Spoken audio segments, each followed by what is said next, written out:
Today, with the use of social media, it is easy to gather and thoughts of the citizens that uses internet in a single click.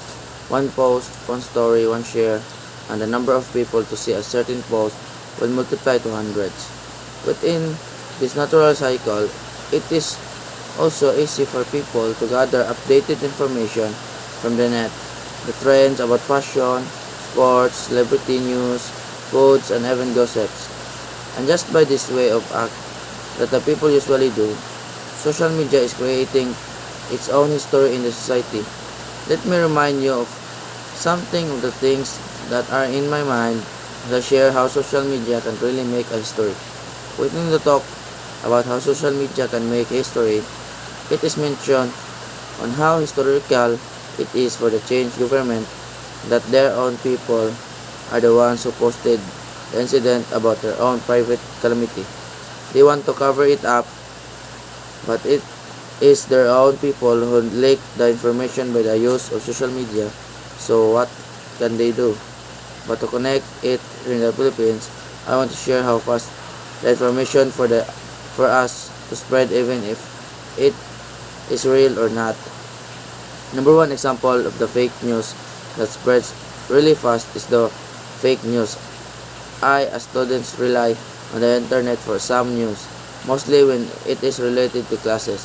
So when I see news such as cancellation of class, of course I am one of the people who felt anxious, thinking if it is real or not. However, as I can scan my social media, most of my friends in there are already sharing the news for a couple of times. Back then, I was native that I believed a certain fake news about the cancellation of our class, which only led me to miss an important test in one of my subject when I was in high school. Really historical for until now. Fake news is still around the corner of the social media. Aside from this, I also want to share how people are already famous because of the social media. Some are popular due to good news gossips about them, but some are also popular because of some negative news about them. Let me mention here the situation of Marlo Arizala and Charis Pimpinko. Both have changed something within themselves. Marlo Arizala has a problem within his physical appearance, so he changed his facial traits so people will accept him physically. Charis Pimpinko also changed her sexual organ and appearance so she can really say that she's a guy in heart and in the body. Thus, Marlo Arizala became Sandy Ford while Charis Pimpinko became Jake Cyrus. Both of them became trending on the social media and have marked their own history within the internet.